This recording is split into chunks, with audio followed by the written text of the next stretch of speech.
नमस्कार मित्रांनो, मी प्राध्यापक दत्तात्रय गोडके आपल्या रीड विथ मी या कार्यक्रमामध्ये आपल्या सर्वांचं स्वागत करतो.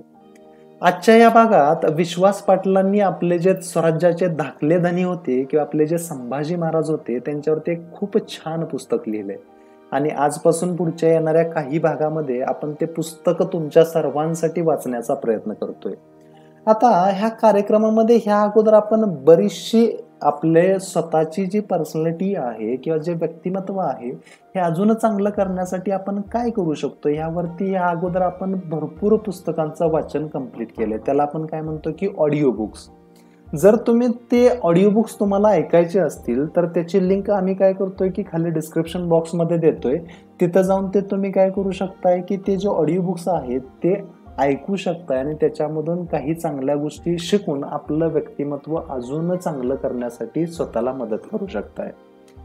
आता येणाऱ्या काही काळामध्ये आपण काय करूयात की जे हे संभाजी पुस्तक आहे ह्या संभाजी पुस्तकाचं आपण काय करूयात की वाचन करूयात. आपण काय करूयात प्रत्येक भागामध्ये त्या पुस्तकाचा काही भाग आम्ही आमच्या टीम मधला कोणीतरी एक जण तो वाचत जाऊ आणि तो आपणा सर्वांसाठी युट्यूबच्या स्वरूपात आपण अवेलेबल करून देऊ. तुम्हाला काय करायचं आहे की आमचा हा जो उपक्रम आहे त्याला प्रतिसाद देण्यासाठी तुम्ही काय करा की आपला जो युट्यूबचा चॅनल आहे त्याला जरूर सबस्क्राईब करा आणि त्याच्या बाजूचं जे बेल आयकॉन आहे ते प्रेस करा, जेणेकरून ह्यानंतरचे येणारे सगळे भाग या पुस्तकाचे आपणाला सगळ्यात अगोदर बघता येतील. चला तर मग आपण सुरुवात करूयात. प्रकरण 13 किमान शरण.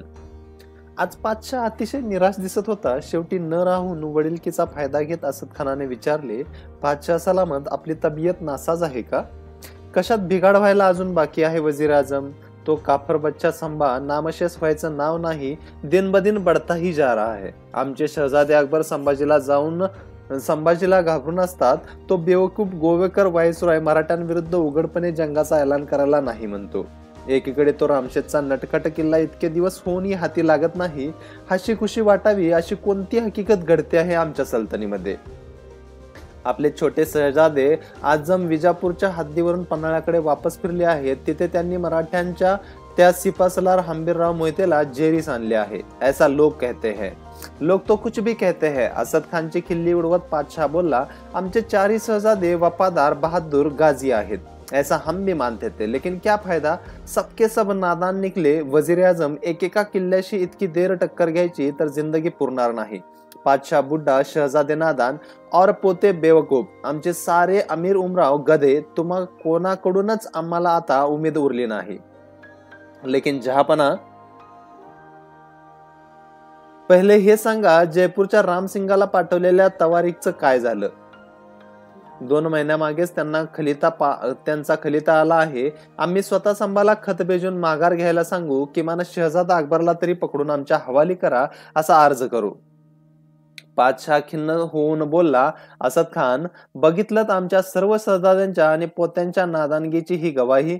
खुफिया रीतीनं का होईना पण आमच्यासारख्या शहनशाहवर त्या कापर बच्च्याची समजूत काढा असं दुसऱ्या पापी हिंदूला सांगायचा वक्त येतोच कसा?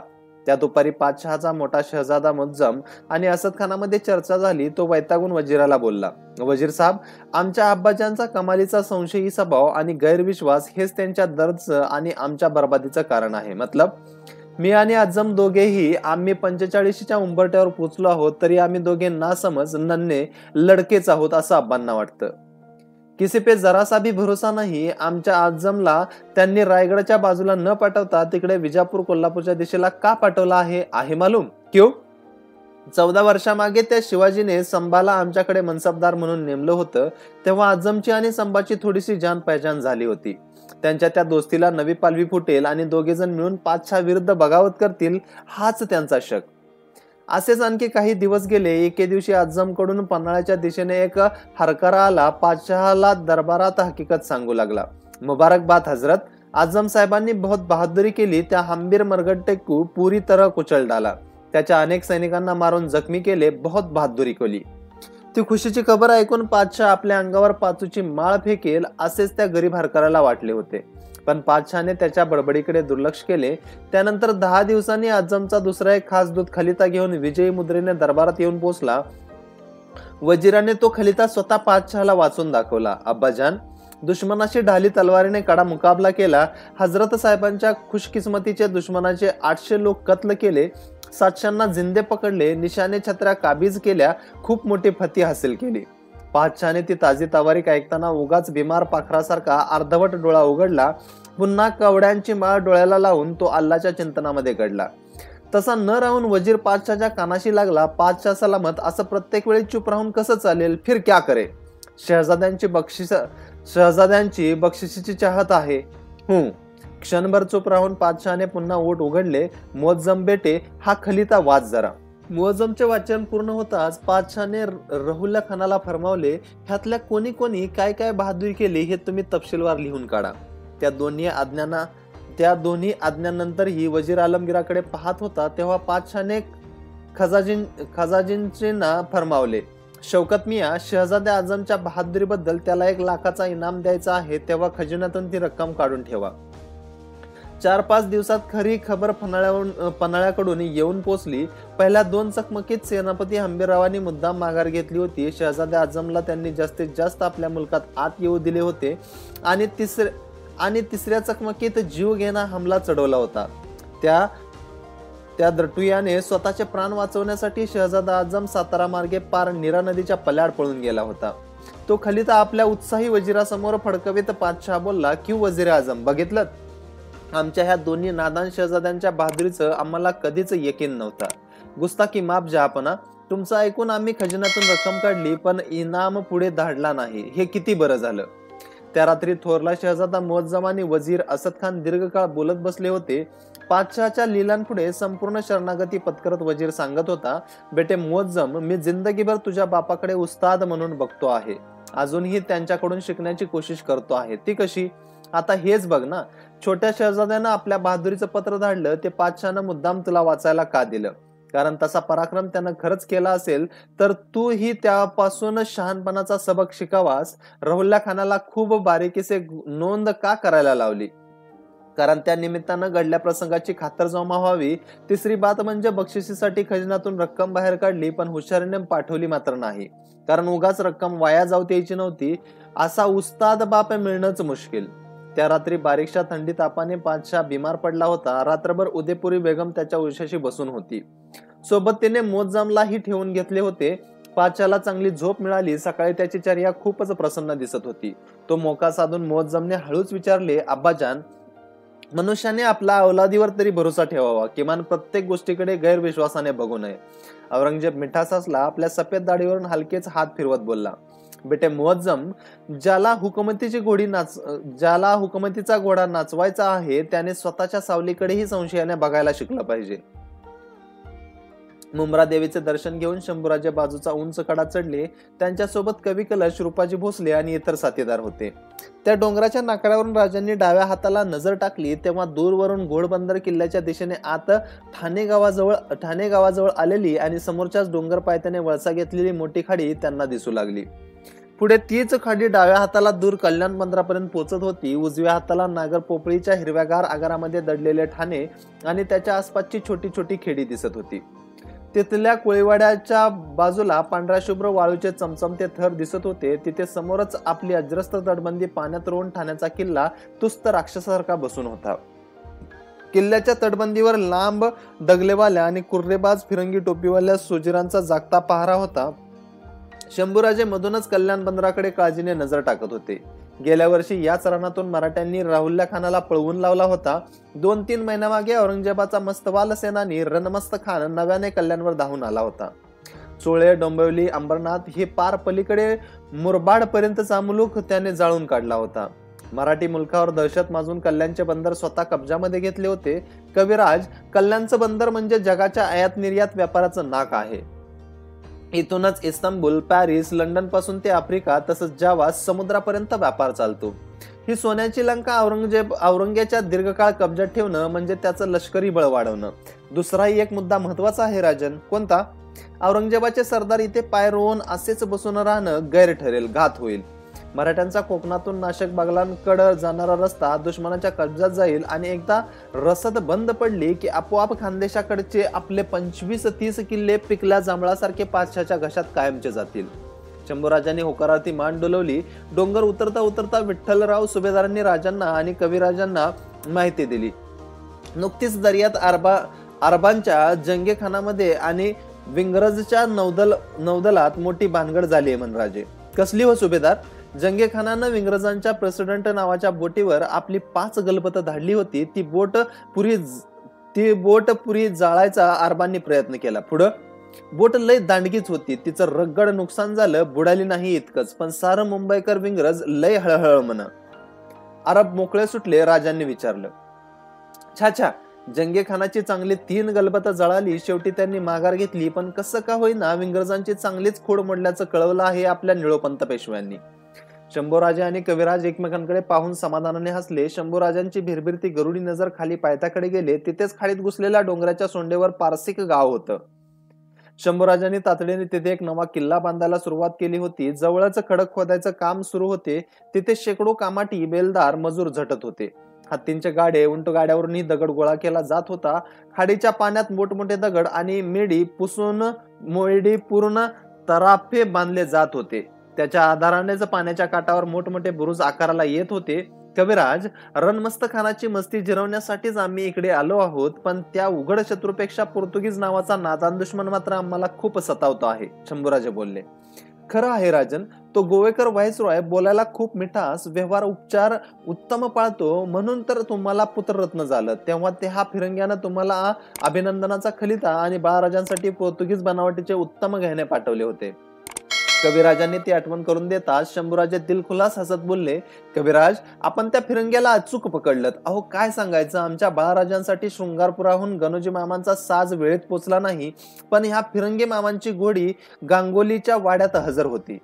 शंभूराजा डोळ्यासमोरची ती विशाल खाडी, पोर्तुगीजांचा प्रदेश आणि डावीकडचा नुकताच मराठ्यांकडून औरंगजेबाच्या ताब्यात गेलेला कल्याणचा मुलूक पाहू लागले. त्यांनी गुस्सात विचारले, कविराज, सांगितल्याप्रमाणे आपले दूत गोवाकडे रवाने झाले वा कसे? राजन, या बाबीमध्ये नेहमीच निश्चिंत राहावे. ज्या दिवशी शंभूराजांकडून राजआज्ञा होते त्याच दिवशी त्याची ह्या कलच्याकडून तामिली केली जाते. आतापर्यंत आपले दूत मांडवी नदी ओलांडून गोव्याच्या राजप्रसादात केव्हाच पोहोचले असतील. नेमकं काय धाडलं सांगावा त्या व्हाईसरॉयला? इतकेच, आम्हा मराठ्यांच्या आणि मोगलांच्या झगड्यात अजिबात लोडबुड करू नका, स्वस्थ राहा. पोर्तुगीजांच्या ताब्यातील नद्यामधून आगर खाड्यांमधून मोगलांच्या गलबतांची जा ये होता कामा नये.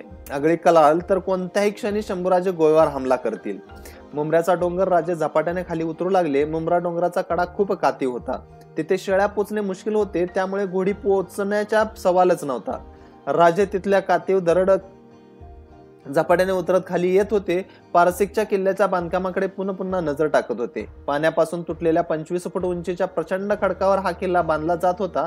त्याचा पाया मजबूत होता. राजांनी समोरच सागरात लाकडाचे अजस्त्र उंडके टाकून त्यावर एक मेडकोट ही बांधला होता आणि त्यावर अनेक तोफा पेरून ठेवल्या होत्या. शिवाय पारसिक किल्ल्याच्या पाशाणी तटबंदीला अनेक गंज तयार करून तेथूनही बत्त्या ठासायची पुरेशी सोय करून ठेवली होती.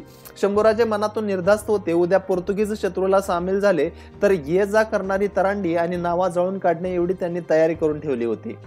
दरड उतारणाऱ्या राजांनी कलशांना विचारले, कविराज, या रणमस्तखानाचं याआधी कधी ऐकलेत का नाव? कलशाने शंभूराजांकडे नजर लावली तेव्हा राजेच सांगू लागले, हा रणमस्तखान फन्नी पूर्वीचा आदिलशहाचा सरदार, पण पुढे मोगलांना सामील झाला. कविराज, जालन्याहून आमचे आबासाहेब पन्हाळ्याकडे यायला निघाले होते तेव्हा संगमनेर जवळच्या जंगलात यानंच आमच्या आबासाहेबांना 3 दिवस कोंडून ठेवलं होतं. एक थंड सुस्कारा टाकत शंभूराजे बोलले, एक लक्षात ठेवा कविराज, उत्तरेतून मोगली फौजेबरोबर आलेल्या सरदारांचं आणि मनसबदारांचं आम्हाला फारसं काही वाटत नाही, पण त्यांच्यापेक्षा हे दक्षिणेतले बाटकेच अधिक धोकादायक आहेत. राजे, पारसिकचा किल्ला बांधण्यात घडले असले तरी अनेक आघाड्या पेटत होत्या. अनेक मराठा पथके सोलापूर भागामध्ये दौड करून दहशत माजवत होती. शहाबुद्दीन खानाच्या पथकांशी घाटावर पुरंदर, शिवापूर आणि राजगडाजवळ एकसारख्या झटापटी सुरू होत्या. राजांनी केसोत्रिमल, निळो मोरेश्वर पेशवे आणि रुपाजी भोसले अशा आपल्या सरदारांना कल्याण पुन्हा पादाक्रांत करण्यासाठी पाठवले होते. एका वेळात राज्यात पातशहांशी त्यांच्या अनेक ठिकाणी आगीचा खेळ सुरू होता. त्यामुळेच काही प्रशासकीय बाबी खोळंबल्या होत्या. त्यांचा निपटारा करण्यासाठी राजे रायगडाकडे निघाले. शंभूराजांनी मुंब्र्याजवळच्या आपल्या तळावर हुकूम दिला, कविराज, तातडीनं पन्हाळ्याकडे हंबीर मामांना खलिता पाठवा. म्हणावं, तिकडचा दाब कमी झाला असेल तर तुमच्या घोड्यांचं तोंड कल्याणकडे वळवा. पाऊस काळ सुरू व्हायच्या आधी रणमस्तखानाचा रेच मोडला पाहिजे. आणि राजे तोवर आम्हाला काय हुकूम, तुकोजी शिंदेने विचारले. कल्याणची तटबंदी पुन्हा बळकावून राज्याचं कल्याण साधा, दुसरं काय, राजे बोलले. आपल्या साथीदारांकडे पारसिकचा किल्ला आणि खाडीचा बंदोबस्त सोपवून राजांची पथके रायगडाकडे निघून गेली. राजे रायगडाची वाट चालत असतानाच हरकऱ्यांनी येऊन बातमी दिली. राजे, तो फिरंगी उलटला राजे, ठाण्याच्या खाडीतून पोर्तुगीजांची जहाज कल्याणकडे जायला लागलीत. असं तर मग आपल्या पारसिकचा किल्लेदार काय करतोय? राजांनी जागच्या जागी लगाम खेचून घोडा उभा केला. आपलं पारसिकवरचं पथक रात्रंदिवस आग ओकतय. अनेक नावा आणि छोटी मोठी गलबत त्यांनी जाळून काढलीत, पण खाडी अवाढव्य आहे, तिची रुंदीही खूप दांडगी आहे राजे. तरी नामवद होऊ नका म्हणावं, फिरंग्याला जितका गवसेल तितका जाळून काढा, राजांनी सल्ला दिला. राजे रायगडावर आले. बऱ्याच दिवसांनी येसुबाईंची भेट झाली होती. शाहूबाळ आता चांगले वर्षभराचे झाले होते. हातपाय झाडत पुढे सरकत होते. लवकरच ते रांगायची चिन्हे दिसत होते. 4च दिवस झाले असतील नसतील तोवर गडावर सेनापती हंबीर मामा मुजऱ्यासाठी हजर होते. राजे एकटक नजरेनं हंबीर मामांच्याकडे पाहत होते. औरंगजेब ही हंबीर मामांचे कौतुक आसमान से चलने वाला बिजली का गोला या शब्दात करीत असे. बुऱ्हाणपूर सारख्या वैभवशाली नगरीची 3 दिवसांची लूट असो, खानदेशातून केलेली घौडदौड असो, विदर्भात पार अकोला मूर्तिजापुरापर्यंत मोगली पथकांचा केलेला पाठलाग असो, जुन्नर आगर महमदनगरकडची जोरदार झेप असो, किंवा नुकतीच पन्हाळा परिसरात शहजादा आझमची केलेली दमछाक असो, जेथे तेथे मोगली पथके भागो भागो, हंबीराया असे ओरडत पळत होती. राजांच्या मंचक्रोहणावेळीच हंबीर मामांनी त्यांचे हृदय जिंकले होते. आता सुद्धा हंबीर मामा राजांना भेटायला आले, ते धाकट्या राजाराम साहेबांच्याच सोबत. राजा हंबीर मामांकडे पाहत होते. मामांची चर्या रापलेली होती. थंडी वाऱ्यातून उन्हापावसातून गेली 3-4 वर्षे सातत्याने घोडाफेक करून जागोजाग तलवार गाजून त्यांनी पराक्रमाची शर्त केली होती. थोड्याच दिवसात कल्याणकडच्या वाईट बातम्या राजधानीमध्ये येऊन पोचल्या. पारसिक किल्ल्यावरून होणाऱ्या गोळाबाराला पोर्तुगीजांनी दाद दिली नव्हती. ते स्वतःच्या संरक्षणात मोगलांची रसद आणि दारुगोळा कल्याणकडे नेऊन देत होते. एवढेच नव्हे तर एके रात्री ठाण्याच्या किल्ल्यावरून पोर्तुगीजांचेच दारुगोळ्याने भरलेले 5 जहाजे पारसिकवर चालून आली. पाण्यातून काठावरच्या किल्ल्यावर त्यांनी आगीचा भडीमार चालू ठेवला. रात्रभर पाण्याचा काठ धरून आग नाचत होती. पहाटेचा सुगावा लागायच्या आधी पोर्तुगीजांनी किल्ला अर्धा अधिक खिळखिळा करून सोडला होता. पोर्तुगीजांची ही आगळीक ऐकून शंभूराजे खूप अस्वस्थ झाले. त्यांनी सेनापतीला विचारले, हंबीर मामा, हा फिरंगी मोगलीचा थुंकी जेलण्यासाठी इतका का नाचतो आहे? राजे, त्या दोघात गुप्त करार झाल्याचं आपल्या कानावर आला असेलच. कोकणातला जेवढा मुलूक जिंकतील तितका मोगलांनी तो पोर्तुगीजांच्या ताब्यात देऊन उपकारांची परतफेड करायची आहे. मामा, पोर्तुगीज आणि मोगलांच्या एक सरून बळकट होण्यास आधी तोडणं अत्यंत गरजेचं आहे. तेव्हा तातडीने निघा, त्या टोपीकरांना जाळून काढा, जसा आपला हुकुम राजे. मामांनी आपल्या नेहमीच्या तडपेने कल्याण परिसराकडे झेप घेतली. हंबीर मामा पोचायच्या आधीच विठोजिमाने नावाच्या मराठा सरदाराला रणमस्त खानाने जेरीस आणले होते. हंबीररावांच्या झेंड्याखाली 20,000चे आक्रमक घौडदळ आणि 10,000चे पायदळ कल्याण परिसरात पोहोचले. तसा युद्धाला मोठा रंग भरला. एकट्या रणमस्त खानाची मराठे पंचायत करतील आजची औरंगजेबाला अटकळ होती. म्हणूनच त्याने आपल्या मावस बहिणीच्या मुलाला राहुल्या खानाला रणमस्त खानाच्या मदतीस तिकडे धाडला होता. कल्याणच्या खाडीत आगीचा धिंगाणा सुरू झाला. तटावरून होणाऱ्या गोळागोळीला मराठे बाहेरून उत्तर देत होते. मराठ्यांनी रणमस्त खानाची मस्ती उतरवायला सुरुवात केली. कल्याण डोंबिवली परिसरातून उठणारे धुळीचे लोट आणि आगीच्या ज्वाळा ठाणे किल्ल्याच्या बुरुजावरून पोर्तुगीज अवाक होऊन पाहत राहिले. मराठ्यांच्या हमल्यांनी रणमस्त खान जेरीस आला होता. कधी अचानक मुरबाडकडच्या जंगलातून हर हर महादेव अशा आरोळ्या ठोकत मराठा स्वार कल्याण बंदरावर धावा घेत, तर कधी दूर मलंगडच्या पायथ्याकडून धुळीचे लोट सोसाट्याच्या वाऱ्यासारख्या गिरक्या घेत पुढे येत. कल्याण जवळच्या खाडीत धावत्या मराठा घोडेस्वारांचे प्रतिबिंब पडे. कल्याणचा तट कोसळला. दुर्गाडी किल्ला ओकाबोका दिसू लागला. रणमस्त खान माघार घेत टिटवाळ्याकडे सरकला. टिटवाळ्याच्या खिंडीजवळ गजाननाच्या साक्षीने युद्धाची धूमचक्री सुरू झाली. एके दिवशी डोंबिवलीच्या माळावर शंभूराजे येऊन पोहोचल्याची खबर हंबीर मामांना समजली. तसे मराठी लष्कराच्या अंगात भलतेच स्फुरण चढले. कल्याण बंदराच्या परिसरात मागच्या डोंगरातून धुराचे लोट पाहून शंभूराजांना चेव चढला. त्यांना अन्न पाण्याची शुद्ध उरली नाही. दिवसभर निळोपंत पेशवे, कलश आणि मानाजी मोरे यांचे आखाडे सुरू होते. तिन्ही सांजेलाच आजूबाजूच्या कोळ्यांच्या वस्त्यावर सांगावा गेला. राणा जंगलातले भंडारी, कातोडी आणि डोंबिवली पट्ट्यातील आगरी सरसावून उठले. भल्या पाटेच्या आधीच पोर्तुगीज मुघलांना त्या विशाळ खाडीच्या दोन्ही बाजूची आपली ठाणी सोडली. कित्येकांनी खाडीत उड्या घेतल्या, कित्येक बुडून मेले. मराठ्यांनी खाडीजवळ रात्रभर चालवलेली भुताटकी टिटवाळ्याच्या डोंगरावरून दिसत होती. रात्रीचीच मोगलांनी दहशत खाल्ली. त्या दिवशी दुपारी भयंकर रणसंग्राम माजला. 58 वर्षाच्या बळकट हंबीररावांच्या अंगात हत्तीचं बळ संचारलं. राहुल्या खानावर मामांची पथकं जोरानं आदळली. अक्रम खान, इब्राहिम बेग, राजा दुर्गेसिंग, माधोराम असे अनेक मुसलमान आणि राजपूत सरदार कामी आले. घाबरलेला राहुल्या खान टिटवाळ्याच्या वाटेने माघारा पळू लागला, परंतु त्याच्या परतीच्या वाटेवर आपली 20,000ची फौज घेऊन आडोशाला सावध पवित्रा घेऊन बसलेले शंभूराजे खानाला माहित नव्हते. राहुल्याची पळती पथके समोर दिसतात शंभूराजांनी स्वतः त्याच्यावर पुढे होऊन हमला चढवला. योगायोगाने घाटामध्ये रणमस्त खान आणि राहुल्या खान दोघेही अडकले. रात्री ठरल्याप्रमाणे एकीकडून हंबीर मामा आणि दुसरीकडून शंभूराजे अशा दोघांनी मिळून एक जोरकस दणका दिला. तशी खानांची अवस्था अडकित्यात चुरडल्या जाणाऱ्या सुपारीसारखी झाली. दुपारपर्यंतच खानाच्या फौजा मोडून निघाल्या. वाट सापडेल तिकडे ते जीव घेऊन पळू लागल्या. हर हर महादेव, जय शिवाजी, जय संभाजी अशा आरोळ्या देत विजयवीर डोंबिवलीच्या माळावर आपल्या शिबिरात येऊन पोहोचले. वाटेत राजांना हंबीर मामांचे मेवणे रंगोजी युद्धात ठार झाल्याची वाईट बातमी समजली. त्यामुळेच की काय त्यांना शिबिरात परतायला उशीर होत असावा. तिन्ही सांजेला राजे शिबिरात विश्रांती घेत होते. तेवढ्यात रायप्पा गोटा बाहेरून धावत आत आला. घाबरल्या सुरात बोलला, राज, हंबीर मामांना पालखीत घालून आणलंया, काय बोलतोस? राजांनी झटकन आपल्या शिबिरातून बाहेर झेप घेतली. ते पालखीवर तुटून पडले. मशालीच्या उजेडात त्यांनी हंबीर मामांची मुद्रा पाहिली. हंबीररावांचे गडद काळे हसरे डोळे बघता त्यांच्या जीवात जीव आला. मामांच्या क्षीण आवाजात सांगितले, राजे, उगाच चिंताग्रस्त होऊ नका. एका बाणाने दंडाचा लचका तोडून नेला, त्यामुळे डावा हात जाया जड झाला इतकाच. मामा थोडं सांभाळून राहत जा, शंभूराजे काकुळतीने म्हणाले. उजवा हात आहे की अजून शिल्लक? काळजी कशापायी करता? हंबीर मामांनी हसून विचारलं. शिबिरात हंबीर मामांची शुश्रूषा सुरू होती. स्वतः संभाजीराजे त्यांच्या जखमा बांधत होते. राजांची गोंधळलेली चर्या, काळजीच्या छटा पाहून हंबीरराव हसले. ते म्हणाले, शंभूबाळ, आमची बिलकुल काळजी करू नका. राज्याभिषेकानंतर शिवाजीराजांच्या शृंगारलेल्या हत्तीची माहुतीगिरी ह्या हंबीररावानंच केली होती. नात्यानं जर आपण आमचे मामाच आहात. नाही शंभूराजे, तुमच्याशी वागताना आम्ही कधी नातेसंबंधाचा विचार केला नाही. आमच्या सख्या भाच्यांना, राजारामांना गादी मिळावी, सोराबाईंसारख्या महत्वाकांक्षी बहिणीची इच्छा पुरी व्हावी म्हणून ताकद असतानाही हा हंबीर कधी पुढे धावला नाही. आपलं नातं नात्या पल्याडचं आहे. शंभूराजाने हंबीर मामाकडे प्रश्नार्थक नजरेनं पाहिले तेव्हा दिलखुलास हसत हंबीरराव बोलले, जे नातं ह्या मराठी मातीचं शिवाजी संघ होतं तेच तुमचं आणि आमचं सोयरं. शंभूराजे थोडा वेळ तसेच बसले. हंबीर मामांना त्यांनी पात्रातून वनस्पतीचा काढा दिला. तोवर हरकऱ्यांकडून बातमी समजली. पाऊसकाळ जवळ येतोय म्हणून औरंगजेबानेच हुकूम देऊन कल्याण भागात पाठवलेल्या फौजा मागे बोलावून घेतल्या होत्या.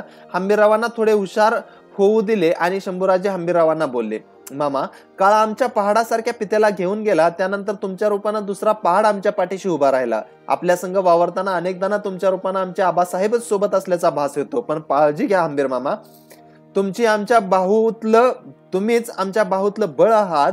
तुमच्या हातची जखम बळावेल तर इकडे आमचा खांदा तुटून पडायचा. कृपा करा, थोडं सबुरीनं घ्या.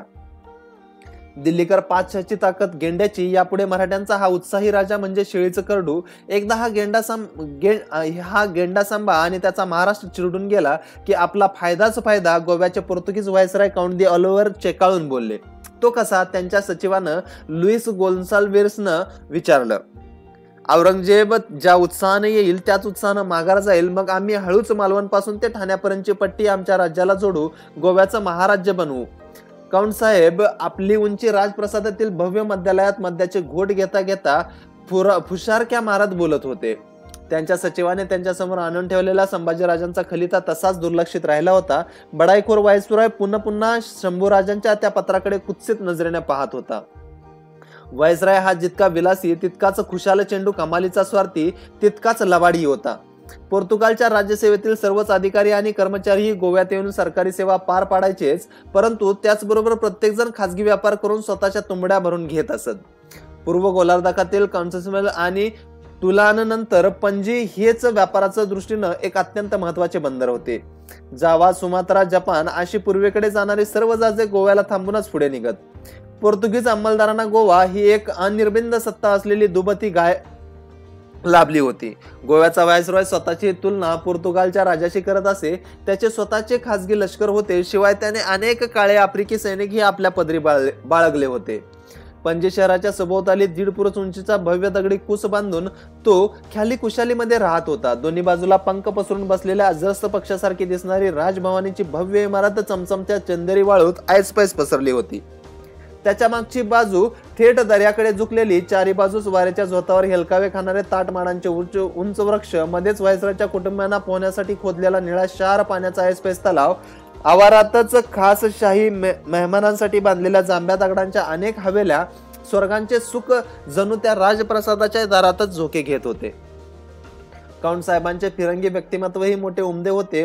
मध्यम उंचीचे, थोडेसे जाडजूड शरीर, लांब बायांचा फुगीर कोट आणि ढगळ पतलून, नाभिकांचे गालावर नीट कातरलेल्या तांबूस करडी दाढी आणि त्यांचे पिंगट तपकिरी डोळे.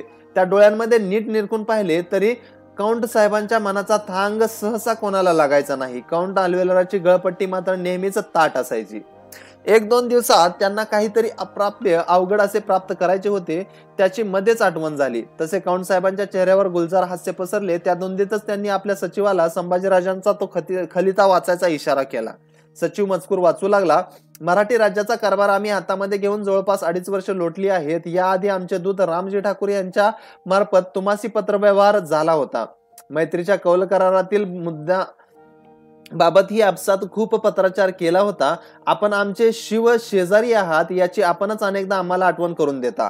मात्र आपण बोलता एक आणि करता दुसरेच. याआधी दिल्लीकर पातशाला कसल्याही पद्धतीची मी मदत करणार नाही. तसाच संघर्षाचा प्रसंग आला तर मराठी आणि मोगल दोघांपासून तटस्थ राहीन असे वचन आपण आम्हास अनेकदा दिले होते. परंतु दुर्दैवानं आपण आपल्या मैत्री कराराची कलमे आणि शरम दोन्हीही गुंडाळून ठेवली.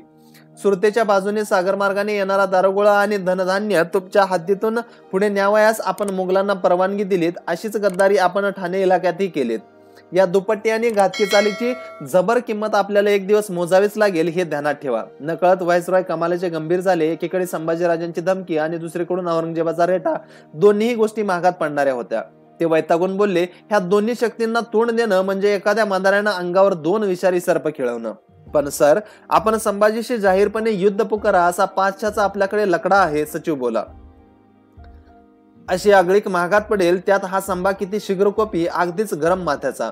आमच्या कुलाबा आणि ठाण्याकडच्या अनेक बंदरावर त्याने एकाच वेळी हमले चढवलेत. जाळपोळ अखंड चालूच आहे. वसईकडे आमच्या 2 धर्मगुरूंना पळवून नेऊन त्यांच्या सुभेदारांना ओलीस ठेवला आहे.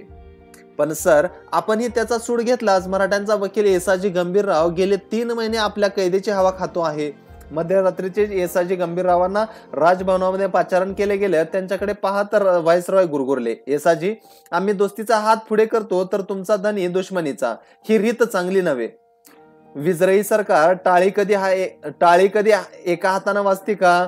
औरंगजेबाच्या दारुगोळ्यानं भरलेली कोठार मोगलांच्या मुलकातून आपण आमच्या मुलकात कशी घुसू देता? ह्या गोष्टी कशा बसणार दोस्तीच्या धोरणात? येसाजी, तुमचा राजा मस्त वाल आहे. व्हायसरॉय काउंट दी ऑल्वेर वरच्या पट्टीमध्ये विचारू लागले. तुमचा राजा अरबांशी दोस्ती करतो कसा? जसं आपण मुघलांशी गुप्त संधान बांधता तसंच. व्हायसरॉय आणि त्यांचा सचिव येसाजींचे बिनतोड उत्तरावर काही काळ चुप बसले. मात्र येसाजीला अधिक राहावे ना, तो आपल्या मनातील खंत व्यक्त करत बोलला, विजयी सरकार, संभाजी राजांची दोस्ती करायचं आपल्या दिलात नव्हतंच कधी. आपण फक्त वाट बघताय ती एका संधीची. कोणत्या?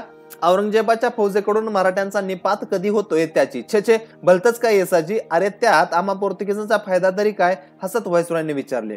खूप मोठा. वेंगुर्ल्यापासून ते चौल पनवेल पर्यंतची किनारपट्टी, इथला व्यापार, उदीम, धनधान्य, दौलत चावून खायला तुम्ही पोर्तुगीज केव्हाचे टपून आहात.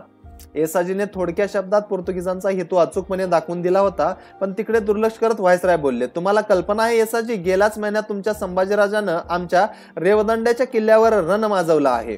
वर तारापूर, डहाणू, ठाण्याकडच्या आमच्या सागरपट्टीवर जिथे दिसेल तिथे संभाजी आपली घोडी घालतो आहे. आमचा मुलूक जळतो आहे. 6000 शिपाई आणि 2000 घोडेस्वार घुसवले आहेत चौलच्या हद्दीत तुमच्या संभाजीने. तिथल्या आमच्या वखारीची पुऱ्या गावाची नाकेबंदी करून टाकली आहे त्यानं. येसाजीचा चेहरा खोलला. 3 महिन्यांच्या बंदिवासात त्याला आपल्या राज्यातले कोणते वृत्त समजले नव्हते. बऱ्याच दिवसांच्या अंतराने एक चांगली खबर ऐकायला मिळाली होती. येसाजीला पुन्हा एकदा बंदीखान्याकडे हलवले होते. काउंट साहेबांनी थोडा वेळ तसाच विचारमग्न स्थितीमध्ये बसून राहिला. एका धाडसी कल्पनेने त्याच्या मनोराज्यात हळूच प्रवेश केला. तो आपल्या सचिवाला बोलला, दिल्लीकर शहनशाहचे तगादे आहेत, काहीही करा, एकतर मराठ्यांच्या विरोधात उघड युद्ध पुकारा, पण ते थोडं धाडसाचं वाटतं. एखाद्या धट्ट्याकट्ट्या मनुष्याचे पाय मोडून त्याला लंगड करावं, तशी ह्या संभानं जंजिरेकरांची अवस्था केली आहे. त्यामुळे त्यांच्याशी उघड वैर करणं धारिष्ट्याचं वाटतं. सचिवाला बोलावे की बोलू नये असे झाले तरीही धाडस करून तो बोलला, सर, संभाजीचा प्रदेश आपल्या सरहद्दीला लागूनच आहे. डिचोली आणि कुडाळला बारुदाच्या कारखान्यांकडे तो अनेकदा येतो. डिचोलीच्या वाड्यात राहतोही, ठाऊक आहे मला. बऱ्याच वेळा स्वारी शिकारीसाठी इकडे तिकडे बेदरकारपणे फिरते. हिंदूंच्या तीर्थांना भेटी देते तेव्हा त्याच्यासोबत थोडेच शिपाई असतात म्हणे. कसल्याच्या विचाराने व्हायसरॉयची खळी खुलली. त्याने आपल्या सचिवाला हुकूम दिला, आपल्याही पथकांना सावध राहायला सांगा. तो संभा ह्या मुलकात कधी येतो, जातो, वावरतो, त्याच्या प्रत्येक हालचालीवर बारीक नजर ठेवा.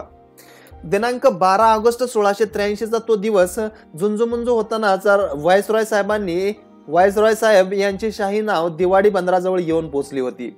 समोरून गोव्यातील पंचगंगा नदीचे पात्र दुथडे भरून वाहत होते. आज गोकुळाष्टमीचा दिवस होता. दिवाडी बंदराच्या समोर पंचगंगा ओलांडली की समोरच भतग्रामातील नार्वे गाव लागायचे. नार्वे गावासाठी गोकुळाष्टमीची पर्वणी म्हणजे अवघा आनंदी आनंद असायचा. ह्या दिवशी नार्व्यांच्या घाटावर एकदा पंचगंगेत सचेल स्नान केले की मोठे पुण्यप्राप्ती होते अशी श्रद्धा होती. त्यामुळेच गोवा, बारदेस ते वार ते पार वेंगुर्ल्यापर्यंतचे अनेक हिंदू ही पर्वणी लुटण्यासाठी धाव घेत. पुरेसे उजाडले नव्हते अजून. जलप्रवाह काळाशार दिसत होता. दिवाडीच्या तटावरून काउंट साहेब आपले पिंगट डोळे फाकून नदीपल्याड पाहत होते. त्याच्या उजव्या बाजूला दिवाडीचा ठाणेदार आणि फौजदार उभे होते. थोडेसे उजाडले तशी फौजदाराच्या हातातली पितळी दुर्बीण काउंट साहेबांनी आपल्या हातामध्ये घेतली. त्यातून नद्यापलीकडचा काठ आदाशासारखा पाहिला. आता पलीकडच्या संभाजीराजांच्या हद्दीतल्या हिरवाचर मुलूक स्पष्ट दिसू लागला. त्याबरोबर काउंट साहेबाला मनातून उगाच गुदगुल्या होऊ लागला. औरंगजेबाने व्हायसरॉयला अनेक वेळा खलिते पाठवले होते. तीच ती गोष्ट कैक वेळा कळवली होती. संभाजीचा जेवढा म्हणून मुलूक तुम्ही काबीज कराल तो सर्व तुम्हा पोर्तुगीजांना खुशाल पेश करूच, पण जर तुम्ही या काफर बच्चाला काही युक्ती करून जिंदा वा मुर्दा पकडाल तर गोव्यासकट कोकणचा पुरा मुलूक तुम्हाला आम्ही निछावर करू. का कोणास ठाऊक व्हायसराव काउंट साहेबाला औरंगजेबाचा खूपच भरवसा वाटत होता. काही करून पोर्तुगीजांना वेंगुर्ल्यापासून ते पनवेलपर्यंतच्या श्रीमंत किनारपट्टीचा कब्जा हवा होता. त्यासाठी गेली कित्येक दशके ते अक्षरशः झुरत होते. 2 दिवसांपूर्वी हेरांनी गोव्याच्या राजभवनात जेव्हा ती आनंददायक खबर पोहोचवली तेव्हापासून व्हायसराय साहेबांसारखा 50शीतला अनुभवी अनेक देशांच्या किनाऱ्यांचा वारा प्यायलेला मनुष्य सुद्धा वेडा झाला. आपले नशीब इतके बलवत्तर असेल याची त्याला कल्पना नव्हती. गोकुळाष्टमीच्या मुहूर्तावर नार्वेच्या घाटावर शंभूराजे पवित्र स्नानासाठी पोचणार असल्याची पक्की खबर होती. काल सकाळपासूनच पंचगंगेच्या दोन्ही किनाऱ्यांच्या आसपासच्या झाडीत पोर्तुगीजांचे सैनिक अनेक बेडे दबा धरून बसले होते.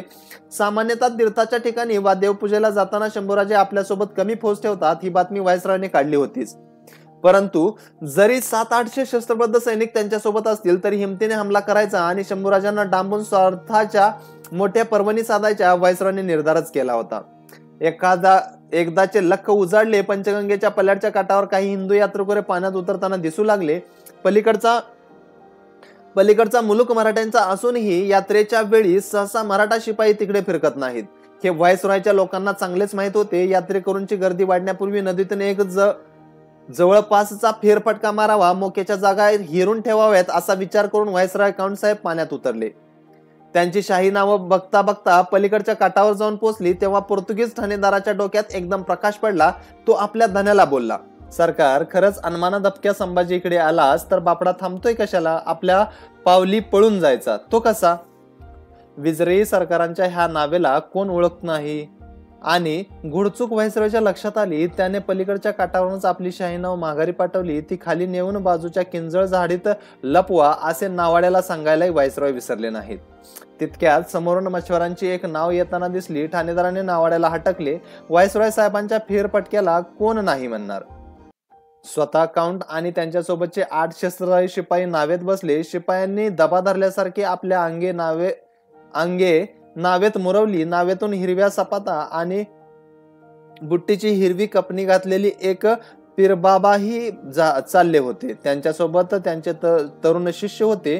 पीरबाबांनी आपल्या डोळ्यात काजळ रखलेले. आपल्या लांब निमुळत्या दाढीवरून हात फिरवत त्यांनी आपल्या हातातला लांब मोरपिसांचा जुगाडा उगारला आणि त्याचा एक हलका दणका प्रत्येक शिपायाच्या पाठीत मारला.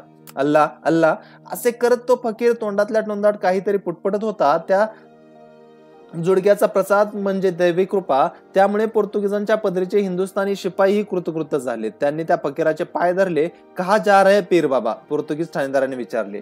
आज तो अष्टमी का दिन है? तो फकीर हसून बोलला. व्हाईसरॉयला त्या फकीराची मोठी गंमत वाटली. स्वतः मुसलमान असून हिंदूंसारखे फकीर बाबा स्नानाला कसे बाहेर पडले असे म्हणत त्यानं त्या फकीराची गंमतही उडवली.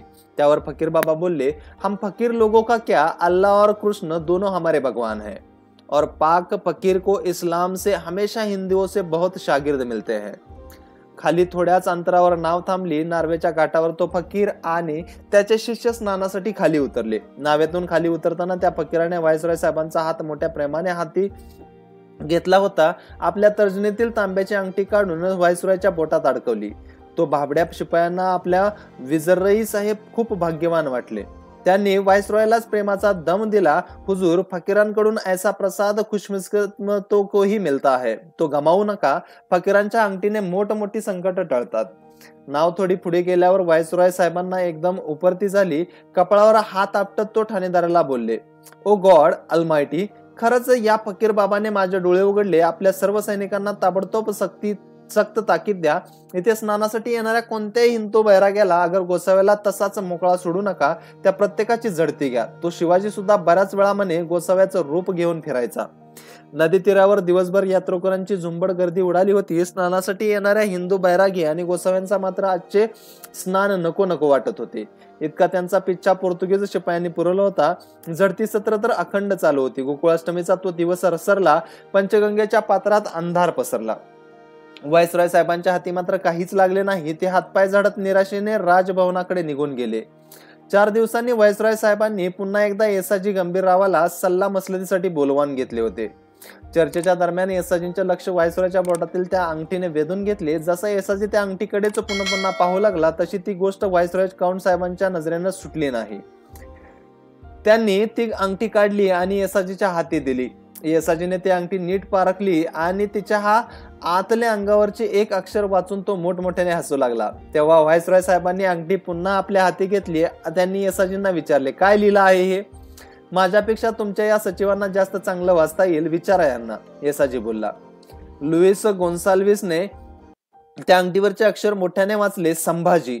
कोणी कामाट्याने पोलाटी कुंट्या कानात ठोकावे तसाच व्हाईसरॉय काउंट साहेबाला तो शब्द ऐकू आला. ते चक्रावल्यासारखे त्या अंगठीकडे पाहत राहिले. त्याच वेळी तो गर्द हिरवा नदीकाठ, तो तरुण फकीर बाबा आणि काजळाच्या कमानीतले त्याचे ते भेदक पाणीदार डोळे व्हाईसरॉय काउंट साहेबांच्या नजरेसमोर उभे राहत होते. क्यों फत्ते नाही होतास रामशेष? म्हणत पातशाह नुसता थैथयाट करत होता. औरंगाबादेत शहनशाहला नीट नींद येत नव्हती. रायगडच्या राजधानीला केंद्रस्थानी ठेवून शंभूराजांचा घोडा सह्याद्रीतून चौफेर धाव घेत होता. ते जागसूत होते. त्याचेही लक्ष दूर नाशिककडे, त्या रामशेजकडे लागले होते. रामशेज होता नाशिक पासून उत्तरेस अवघ्या 7 मैलावर. प्रभू रामचंद्र आणि सीतामाई रामायणात एकदा गोदातीरी आले होते तेव्हा ह्याच ठिकाणी काही दिवस प्रभू रामचंद्रांचा मुक्काम होता. त्यांचे तिथे बिछायत होती, म्हणूनच त्या किल्ल्यावर रामशेज असे नाव पडले होते. शहनशाह औरंगजेब प्रत्येक गोष्टीकडे कठोर आणि रोखठोक नजरेने पाही, पण वर्ण छोटा दिसणारा आणि आतून कातळाच्याच छातीचा रामशेज त्याच्या दृष्टीने आता एक भावनात्मक विषय बनला होता.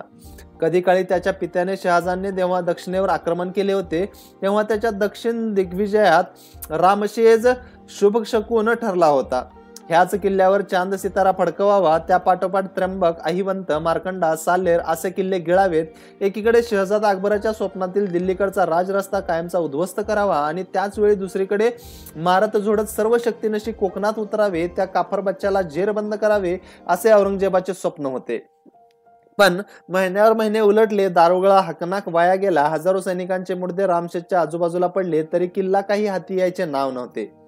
दिसामासाने औरंगजेबाचा थैथयाट वाढतच होता. रामशेजचा किल्ला हा मराठ्यांचा आणि मोगलांच्या जिद्दीची, अस्तित्वाची आणि ईर्षेची जणू निशाणीच बनला होता. इतर किल्ल्यांसारखा तो दिसायला सुंदर वा भव्य दिवा नव्हता, पण बेलाग, आडदांड आणि अक्षरशः टणक कातळाच्या छातीचा होता. त्याच्या तटबंदींना खिंडारे पाडावेत, किल्ला चावून चघळून फस्त करावा म्हणून शहाबुद्दीन खान 30-35 हजारांची फौज घेऊन किल्ल्याला गोलाकार गिरक्या मारत होता. किल्ल्यात असा निसर्गता उघडा वागडा, आजूबाजूला दुसऱ्या दऱ्या डोंगराचा आडोसा वा सोबत नाही. किल्ल्यावर फक्त 800-900 मराठा शिबंदी, मात्र त्या दुर्गावरील माणसेही जणू पोलादाच्या छातीची होती. रामशेजचा म्हातारा किल्लेदार सूर्याजी जेदे होता मूळचा मावळातला हट्टाकट्टा, धाडसी, बेडर आणि बिलंदर मराठा. तो मुळात शेलार मामाच्या तालमीतच तयार झाला होता. त्याला पहिल्या फटक्यातलाच शंभूराजांच्या हस्ताक्षरातलं पत्र पावलं. सूर्याजी जेधे मामा, आपण तर आबासाहेबांच्या तालमीतले पहलवान, तुमच्यासारख्या जाणत्या अनुभवी हाडाला आम्ही नवा धडा काय देणार, पण तुमच्या शिवाजी राजांचे लाख मोलांचे बोल विसरू नका. आमचा एक एक किल्ला औरंग्याशी 5-5 वर्षे लढेल असे आमचे 360 किल्ले औरंग्या हा महाराष्ट्र जिंकण्यासाठी अजून किती जन्म घेशील रे.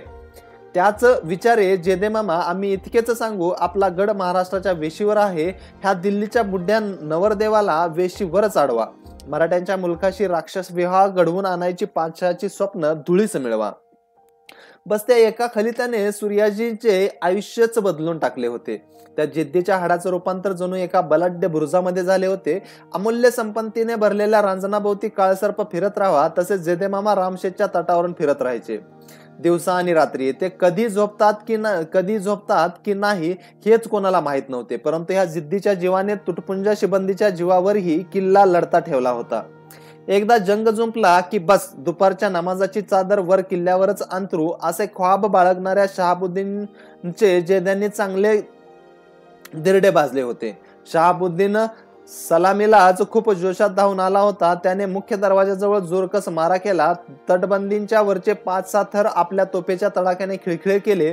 रात्री मोगली गोलंदाज हसले. सुबह होताच मुख्य दरवाजा खिळखिळा करू या इराद्याने आपल्या राहुट्यात माघारा वळले. दुसऱ्या दिवशी अवाक होऊन मोगल फौजी तटबंदीकडे पाहत होते. रातोरात जेदाने निकळलेले थर पुन्हा बांधून काढले होते. हत्तींच्या सोंडेने, मनुष्यांच्या हाताने, लहानांनी, थोरांनी, माणसा जनावरांनी रात्रभर जागून तो अफाट पराक्रम घडिला होता. मोगलांच्या तर त्या गोष्टीवर विश्वासच बसत नव्हता. मराठ्यांना भूते वश असतात याचा तर त्यांनी आता खात्रीच पटली होती. त्या रणात गेले काही महिने युद्धाची नुसती धुमचक्री माजली होती. वेळोवेळी उडणाऱ्या तोफगोळ्यांनी आणि हजारो घोडेस्वारांच्या टापांनी तो मुलक उद्ध्वस्त दिसत होता. पंचक्रोशीतली सारे गावे उठून निघून गेली होती. गडावर फक्त 700-800 शिबंदी असल्याची जाणीव शंभूराजांना होती. रामशेजकडे बारीक लक्ष ठेवा, ते पुन्हा पुन्हा हंबीर मामा मोहित्यांना कळवत होते. मोहित्यांनाही त्याची जाणीव होती. त्यामुळेच कधी अचानक रात्री 7-8 हजारांची मराठा पथके बाजूच्या रानातून अचानक भूतासारखी धावून यायची. 30-35 हजारांच्या त्या गोलाकार मोगल गर्दीवर मराठे तुटून पडायचे, हुल्लड माजवायचे. गोट तुटल्याचे दिवसा सूर्याचे जेधे रामशेजच्या तटबंदीकडे बघू देत नव्हता, तर रात्री हंबीर मामांची धाड पथके मोगलांना नीट झोपू देत नव्हती. असा पाठशिवणीचा खेळ अनेक महिने चालला होता. मोगलांचा 200 मनाचा बारूदखाना सुरुवातीलाच जळून खाक झाला होता. मे 1682 मध्ये शरीफ खान नावाचा मुघली सरदार रामशेज परिसरात पोचत होता. त्याच्यासोबत रसदेने भरलेले 500 हत्ती आणि 1000 बैल होते.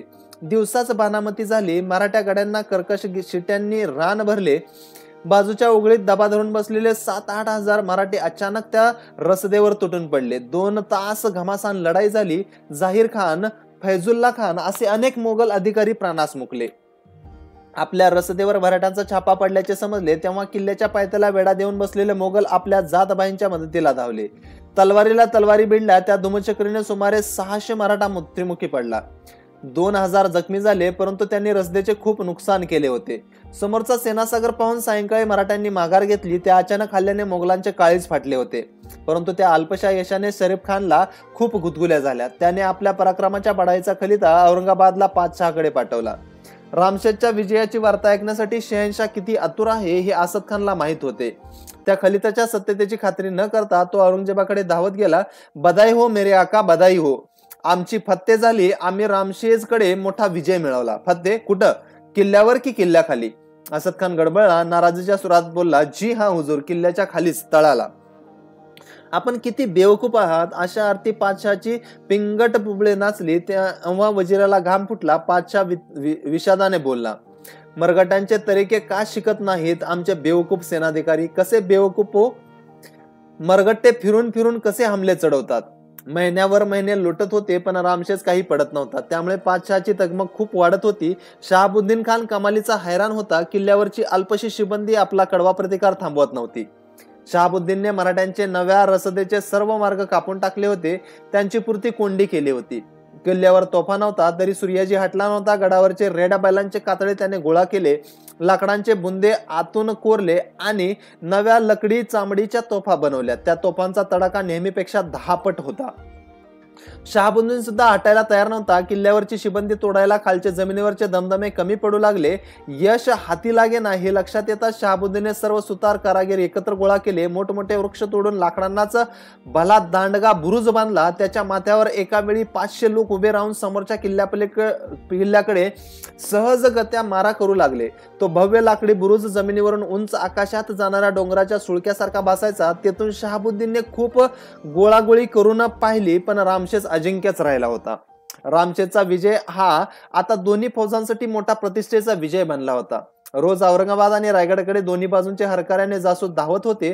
रामशेजची ताजी खबर मिळवली जात होती. नवे आडाखे बांधले जात होते. वर्षात 1.5 वर्षावर गाठ आली तरी एक सामान्य किल्ला पडेना म्हणून पातशाह खूप कातावला. रामशेजची आग विझत नव्हती. उलट आपल्या मर्द किल्लेदारांच्या सोबतीला संभाजी मोठी फौज पाठवतोय, तिकडे लवकरच मराठ्यांची जोर कसं टोळधाड धाव घेणार याचा वाच पातशहाला लागला. तसे त्याने बहादूरगडावरून आपल्या दूध भावाला खान जहान बहादूर खान कोकलताशला बोलावून घेतले.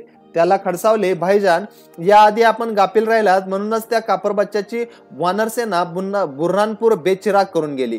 संभा सही सलामत सुटला. निदान रामशेज तरी हातचा जाऊ देऊ नका. हजरत, एकदा गलती घडली म्हणून तिची बार बार उजळणी होईल असं नाही. मत बताव जादा कोच, तुमचीच बेपरवाई आम्हाला बार बार नडते. इकडेच खानदेशातले पहारे तुम्ही ढिले ठेवलेत म्हणून तर आमचे कमीने शहजादे अकबर तुमच्या त्याच मुलकातून जाऊन त्या कापर बच्च्याला मिळाले. बहादूर खानाने लाजेने खाली मान घातली. तो थोड्या वेळाने बोलला, लेकिन हजरत, रामशेज घेतल्याशिवाय माघारा फिरणार नाही असा तो शहाबुद्दीन साहेब यकीन देतायत.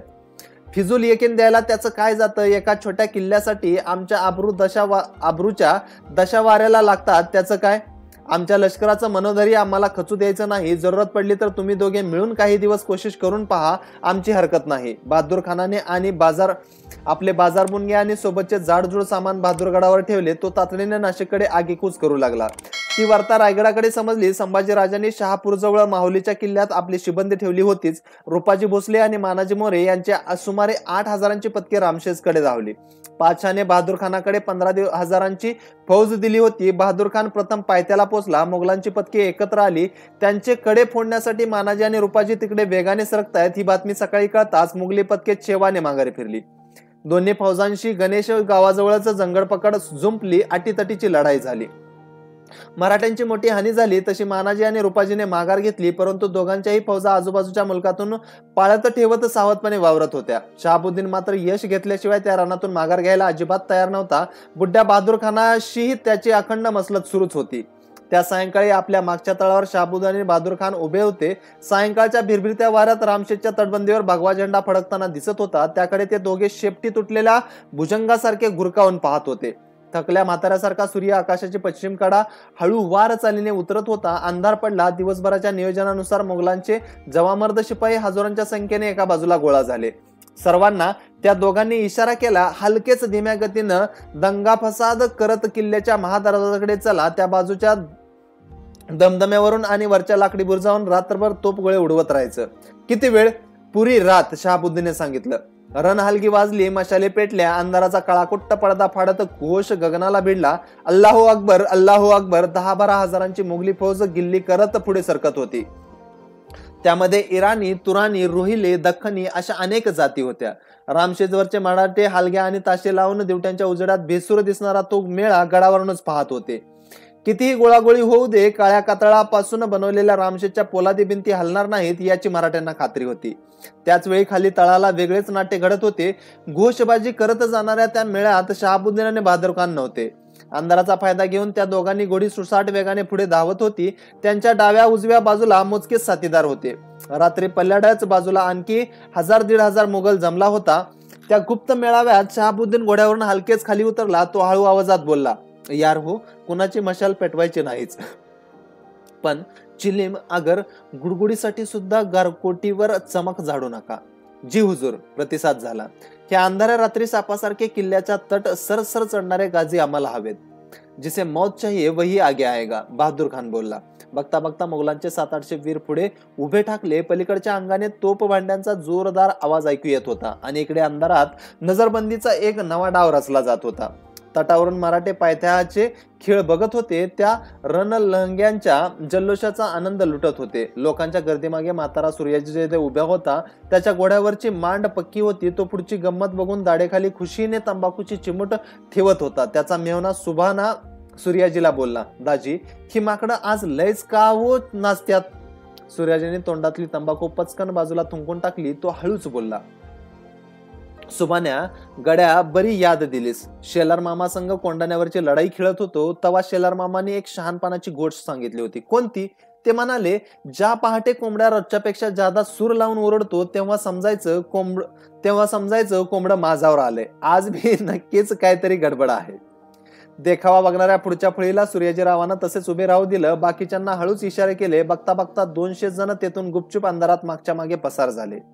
पुढच्या बाजूला जल्लोषाच्या पार्श्वभूमीवर किल्ल्याच्या मागच्या अंगाची शांतता भयावह होती. बाजूच्या दरीतून बारीक शिळ घालत, झाडाझुडपांना मिठ्या मारत रातवारा किल्ल्याची चढण चढत होता आणि त्या वाऱ्यांच्या संगतीने हुशार वानरांसारखे काही मोगल हळूहळू वर सरकत होते. काटेरी जाळवंड पकडत, आवश्यक तिथे झाडांना दोर बांधून लटकत, आपल्या पाठीमागून वर येऊ पाहणाऱ्या सोबत्याला पायाचा वा हाताचा आधार देत ते वर वर येत होते.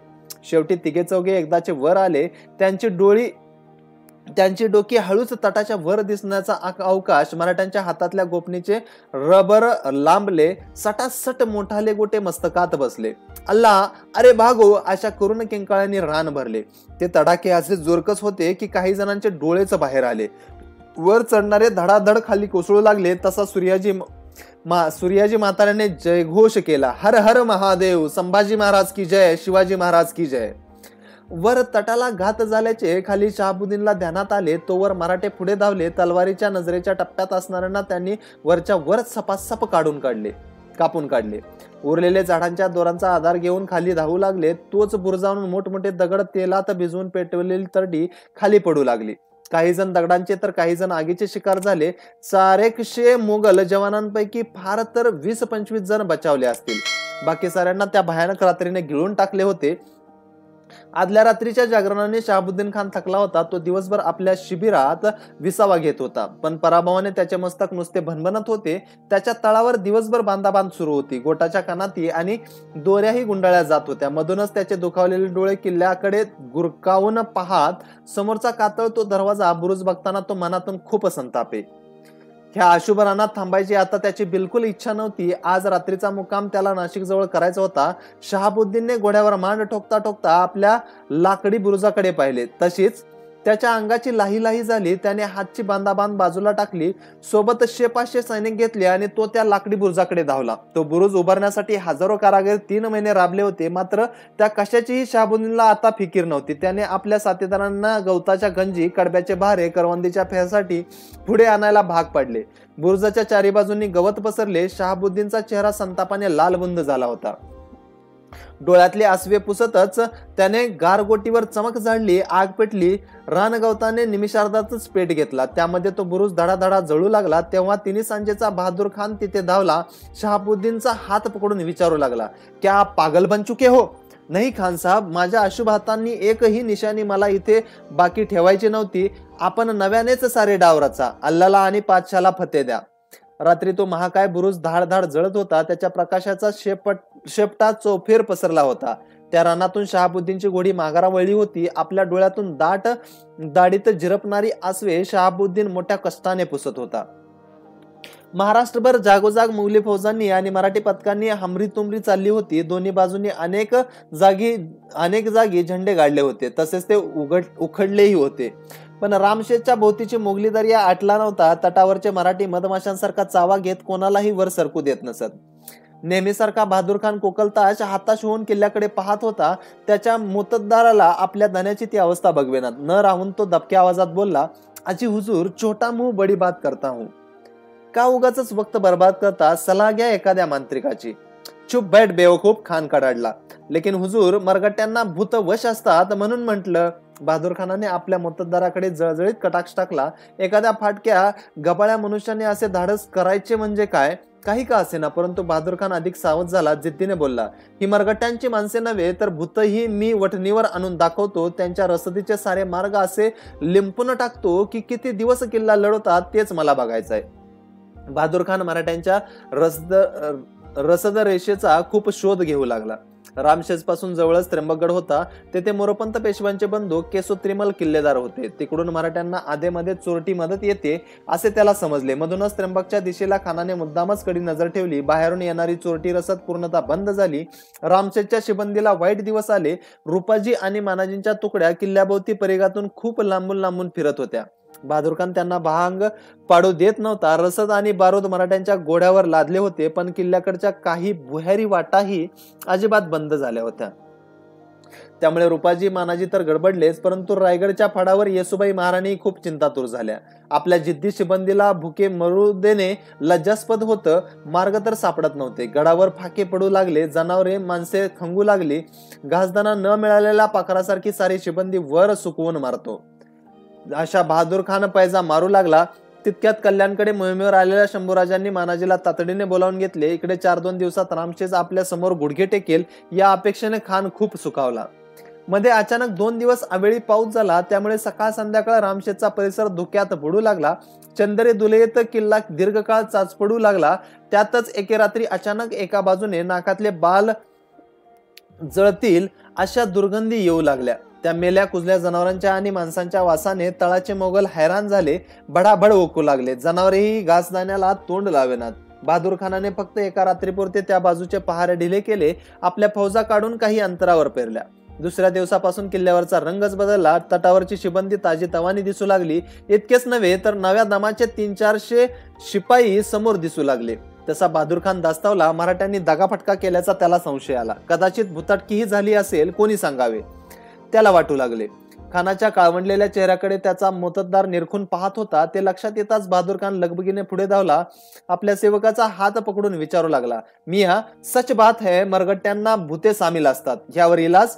बहादूर खानाच्या प्रश्नावर मोत्तद्दार गोंधळला. तसा खान कळवळून बोलला, रोगावर सुद्धा इलाज असतो तर भूतपेतावर का नाही? महंगा इलाज होगा हुजूर. बेवकूफ, खर्चाचे फिकर करू नकोस, बोल.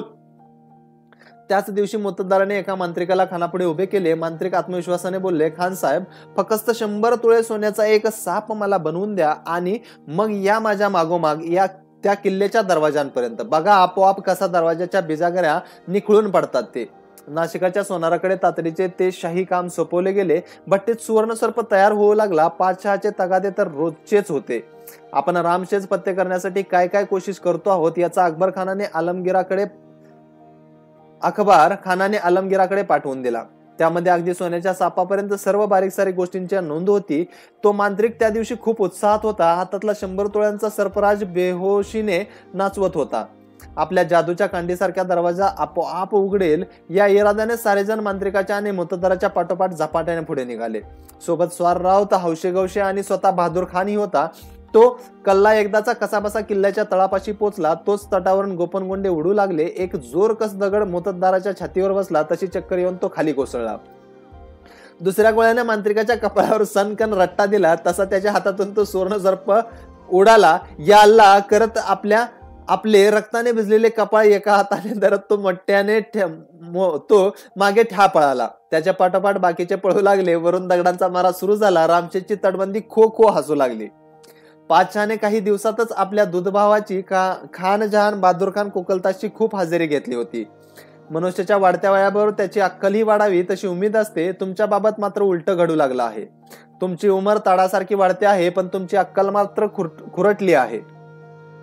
याद आहे तुम्हाला त्या बहादूरगडाची? फक्त छोटंसं पथक अंगावर धावून आल्याची त्या शिवाने नुसती हुल उठवून दिली होती. तेव्हा दिवसा त्या भुईकोटाची दारे उघडे ठेवून आपण बेवकुपासारखे आपली फौज घेऊन बाहेर धावला होता आणि किल्ल्यातल्या कोटींचा खजिना पळवून त्या शिवाजीने तुम्हाला मूर्ख बनवलं होतं. येथे संभानं तर खूप कडी केली. आमच्याच माणसा जनावरांचे मुर्दे रात्रीचेच ओढले, उलट्या दिशेला नेऊन टाकले. तुम्हा सर्वांना रात्री ओकाऱ्या काढायला लावलं आणि त्या गडबडीत आपली रसदनी तोप गोळे खुबेनं चुपचाप किल्ल्यावर पोहोचवले. खैर, शिवाचा बच्चाही आपल्या बापासारखाच आमचा बाप निघावा हे आमचं कसलं तकदीर. औरंगाबादचा महाल पातशाला कारावासाहून भयंकर वाटत होता. काळ रात्री वेशीवरची धोक्याची नौबत वाजावी, त्या इशाऱ्याने अंगाला उभे कापरे भरावे तशी पातशाची हालत झाली होती. 1.5 वर्ष लोटूनही त्याच्या हाताला असे काय लागले होते. दोन तीन तीन बिनीचे सरदार बदलूनही रामशेरसारखा इवलासा किल्ला मोगलांच्या हाती पडत नव्हता. 40-50 हजारांच्या फौजा घेऊन 2 मोठे ताकदवार सरदार कोकणामध्ये 2 वेळा धाडून सुद्धा हाती काडी एवढे यश मिळत नव्हते. शहजादा अकबर गवसत नव्हता आणि तो जहन्नमी कापरबादच्या संभाही दाद देत नव्हता. जंजेकर, सिद्दी कासम आणि खैरत खानला तकदीराने खैर केली म्हणून किल्ला कसा बसा वाचवता आला, पण त्यांनी संभाजीच्या तडाख्याची खूप दहशत खाल्ली होती. पातशहाने त्यांना आता पुरेशी बारूद, धनधान्याने भरलेली गलबते सुरतेहून पाठवून दिली होती. परंतु त्याने हजारदा अर्जी करून सुद्धा सिद्धी बंधू उघडपणे मराठ्यांच्या मुलकावर आक्रमण करायला तयार होत नव्हते. पातशहाने अनेकदा चितावणी देऊन सुद्धा गोवेकर पोर्तुगीज व्हाईसरॉय संभाजीवर स्वतःहून हत्यार उचलायचे धाडस करत नव्हता. संभाजींच्या दहशतीने इंग्रजही आपल्या वखारीतून बाहेर पडायला राजी नव्हते. संभाजी त्रिचिरापल्लीला ठाण मांडून बसला होता तेव्हा आपल्या मदतीसाठी धावून या अशी दया याचना म्हैसूरकर चिक्कदेव राजाने खूप केली होती. आता मात्र स्वार्थबुद्धीने तो चुप बसला होता. नुकताच पन्हाळ्याच्या मुलकातून पातशहाचा धाकटा शहजादा मार खाऊन परतला होता. हंबीररावाने त्याला निर्यपलाड रेटले होते. ह्या साऱ्या पार्श्वभूमीवर औरंगजेब अगदीच बेजार झाला होता. त्याला ही चांदणी रात खायला उठत होती. तो असद खानला मोठ्या कष्टी सुरामध्ये विचारत होता, वजीर आजम, 25-26 वर्षांचा एक लौंडा आम्हाला दे माय धरणी ठाय करून सोडतो, याचा मतलब काय? कौन सी चीज नहीं हमारे पास खजाना? वो तो है बहुत खूब, जंगी फौज, जंग बहादूर सिपाही, जरूरत से भी ज्यादा हजरत. आमच्या फौजेत दर्या दुरून जरी कोणी पाहिला तरी त्याच्या अंगाला भीतीने कपकपी सुटते. असल बात कुछ और है वजीर आजम. पातशहा मोठ्या चिंतेने दुःखाने बोलला. इथल्या डोंगरदऱ्यात, नदी पहाड्यात जाण्याच्या कल्पनेने ह्या संभाच्या नावाने आमचेच फौज थरथर कापतात. पातशहा आपल्या मसनदीवरून उठला तसाच पुन्हा बेचैनीने अर्धवट बसला. वैतागाने पुटपुटला, आमची उमर आता 65ची तर तो कापरबादच्या 25-26चा असेल नसेल. एक तरफ हिंदुस्थानचा शहनशाह आणि दुसरी तरफ एका गावठी जमीनदाराचा तो लौंडा. आमच्याशी तो कुठेच मुकाबला करू शकत नाही, पण तो आम्हाला आवरतही नाही. हाच आमचा असल दर्द आहे असद खान. पातशाच्या मनाची हालत फार बुरी झाली होती. तो वजीराला बोलला, चाचा जान, त्या कंबक्त दाराच्या सावल्याही अजून माझी पाठ सोडायला तयार नाहीत. भूल जाये पातशाह सलामत. त्या घडल्या गोष्टीला आज 20 वर्ष लोटली आहेत. वजीर बोलला, एकेकाळी हा रोहिला दिलेर खान दाराच्या पक्षामध्येच होता. हजरत, आपण सबुरीनं घ्यावं. खरंच जहापणाची तब्येत खराब झाल्यासारखं दिसतं. उठसूट प्रत्येकावर संशय करून सल्तनत कशी चालेल? त्या बिचाऱ्या दिलेर बाबत आपण उगाच शक का बाळगता? जेव्हा आपण दिल्लीवर धाव घेतली होती तेव्हा सुरुवातीलाच दाराचा पक्ष सोडून दिलेर खान तुम्हाला येऊन मिळाला. तेव्हापासून त्या बिचाऱ्याने जहापणाच्या खिदमतीशिवाय दुसरं काय केलंय? लेकिन ये मत भूलिये वजीर आजम, ह्याच बेवकूफ दिलेरच्या हातातून तो कापरबच्चा निसटून गेला होता. तेव्हा जर त्यानं त्या संभाला सोडलं नसतं तर आजचे हे नादान दिवस कशाला दिसले असते? हुजूर, मनुष्याच्या हातून घडतात असे अपघात. होते थोडीशी बेपरवाई. पातशाची नजर चुकवत पण तरीही स्पष्ट सुरात वजीर बोलला, हुजुरांना याद असेल तर आग्र्याच्या बंदीखान्यात शिवा आणि संभा दोघेही सडत पडले होते, पण त्यांना कोणी जाणून बुजून रिहा केलं नाही. अशी बात कोणी करेल का? थंड सुस्कारे टाकत पातशाह बराच काळ तसाच बसून राहिला होता. असद खानाने हळू आवाजात सांगितले, त्या दिलेर खानाचे 2च दोष आहेत हुजूर. एक तर तो तुमचा अंधा पुजारी आहे, दुसरं म्हणजे बहुत खद्दार मानी आहे. त्याला अधिक सतावणं किंवा त्याचे अधिक इम्तिहान बघणं यामध्ये त्याचं नव्हे आपल्या सल्तनेचं अधिक नुकसान होणार आहे. पातशाह अत्यंत तणावाखाली वावरत होता. 5 लाख माणसे आणि 4 लाख जनावरे घेऊन केवढ्या मोठ्या उमेदीने त्याने 1.5 सालामध्ये तापी नदी ओलांडली होती. परंतु दगडाधोंड्याच्या आणि काट्या सराट्यांच्या मराठी पठाराने त्याला बेजार करून सोडले होते. बुऱ्हाणपूरची वेस ओलांडून जेव्हा त्याचे हत्तीदळ खानदेशीची वाट चालू लागले होते तेव्हा आपल्या डोक्यावरचा रत्नजडित किमांश त्याने चांगला 2-3दा हाती घेऊन निरखून पाहिला होता. एकावेळी 4 नवे सिरपेच त्याला आपल्या जिरेटोप्यात खोवायची अभिलाषा होती. कापर संभाला दंडा बेड्या घालणे, आपल्या नादान शहजाद्याला जेरबंद करणे आणि शेवटी विजापूर गोळकोंड्याची शियापंथी मुसलमानांची राज्य धुळीस मिळवणे. महाराष्ट्र पठारावर पाऊल टाकताच अवघ्या 6 महिन्यात सारा मुलूक पादाक्रांत करू. पूर्वी हिंदूराजे जसा अश्वमेध यज्ञ साजरा करीत तशी आपण बहार उडू, हे पातशाहचे ख्वाब होते. आता 1.5 वर्षात त्याच्या हाताला तर काहीच लागले नव्हते. मुकुटात संभा नावाचे मोरपीस डकवायचे बाजूलाच राहू, उलट साळेंद्राच्या अनुकुचीदार काट्यासारखा एक धारदार काटा काळजात घुसला होता. तो एकसारखे डंक मारत हृदयाला रक्तबंबाळ करत होता. त्या साऱ्या गोष्टींची याद येताच संत्रस्त पातशाह गरजला की अशाच प्रचंड तणावाखाली अजून किती दिवस वावरायचं. रामशेज, त्र्यंबक, सालेर, सातारा, पुणे, पुरंदर किती किती ठिकाणी फौजा पेरायच्या आणि एका वेळी किती आघाड्यावर झुंजत राहायचं. सचे हजरत, प्रत्येक झाडाचा बुंदा धरून भूत बसावीत तशा प्रत्येक किल्ल्याच्या गड बुरुजावर मरगट्यांच्या फौजा रुतून बसल्या आहेत. म्हणूनच कधी कधी जीवाला वाटतं हा नादान मुलूक सोडावा आणि येथून सरळ निघून जावं. वैतागलेला पातशाह वैफल्यग्रस्त होऊन बोलला, संभाला जेरबंद करणं वाटलं होतं तितकं आसान नक्कीच नाही. एकतर आमचं तकदीर गोते खातं, फौजा मनापासून लढत नाहीत, शहजादे नीट भिडत नाहीत. पातशाहच्या बोलावर वजिराने निमूटपणे गप्प राहणे पसंत केले. तेव्हा औरंगजेब बोलला, शहजादा अकबर बेवकूफ होता, फिर भी इंसान भला था. औरंगजेबाच्या या शेरेबाजीने वजिरांच्या भुवयावर ताणल्या. तेव्हा कडू कारले चघळावे तशी चर्या करत औरंगजेब नफरतीने बोलला, अकबराने बगावत केली, जगासमोर बापाविरुद्ध बगावतीचं निशाण उभारलं. इकडे बाकीचे शहजादे बापाचंच खातात आणि गनिमांचे नगमे गातात, त्यांचं काय? वजीर, आम्ही ऐकतो ते सच आहे काय जहापना? चिरागदानांच्या मंद उजेडात पातशाहची चर्या कमालीची दिसली. दात ओठ खात तो बोलला, आमचा बडा शहजादा मुअज्जम सुद्धा मनातून संभाला चाहतो. एवढेच नाही तर त्या कंबक्त मरगट्यांशी त्यांचं आतून संधान आहे. क्या ये सच है? वजिराने मुख गिळून गप्प राहणेच पसंत केले. पातशाहच्या अत्यंत संशयी स्वभावाची त्याला पहिल्यापासूनच कल्पना होतीच. औरंगजेब कमालीचा व्यवहारी होता. दिल्लीचे तख्त काबीज करताना त्याने सुजा, मुराद आणि दारा ह्या आपल्या सर्व भावंडाचे थंड डोक्याने मुडदे पाडले होते. सुजाला सहभागी झाल्याबद्दल आपल्या थोरल्या शहजाद्याला मोहम्मद सुलतानला त्याने आजन्म बंदीखान्यात लोटले होते. शहाजहान सारख्या जन्मदात्याची जिंदगीचे नरक अच्छा अशी अवस्था करून सोडली होती. अकबराला मदत केली म्हणून जेबुन्निसा सारख्या आपल्या शहजादीलाही जन्मभर बंदीखान्यात डांबले होते. आपण जसे आपल्या बापाशी आणि भावाशी वागलो तसाच बर्ताव आपलीही मुले आपणाशी करणार याची औरंगजेबाला जणू खात्रीच होती. म्हणून तर त्याने आपल्या प्रत्येक शहजाद्यावर आणि त्यांच्या बेगमावर कायमची गुप्त पाळत ठेवून दिली होती. औरंगजेबाचे गुप्तहेर कोणा शहजाद्याच्या महालात धोबी बनून तर कोणाच्या मुतपाखान्यात बावरची म्हणून जन्मभर चाकरी करत होते. त्या प्रत्येकाच्या अंतपुरात काय भिजते आणि काय शिजते याच्या बित्तम बातम्या पातशाहला नेहमीच मिळत. मात्र त्या संशय कल्लोळाने खुद्द पातशाहही खूप परेशान व्हायचा. क्वचित तो उदयपुरीजवळ अर्धा रात्री आपली मळमळ व्यक्त करायचा, बेगम साहिबा, ही सल्तनत, ही दौलत, शौकत ह्या गोष्टींना काय आग लावायची? हिरे जवाहराताने खंदकाच्या खंदक भरले, पण पलभराची नींद मिळायलाही हा पातशाह पारका झाला आहे.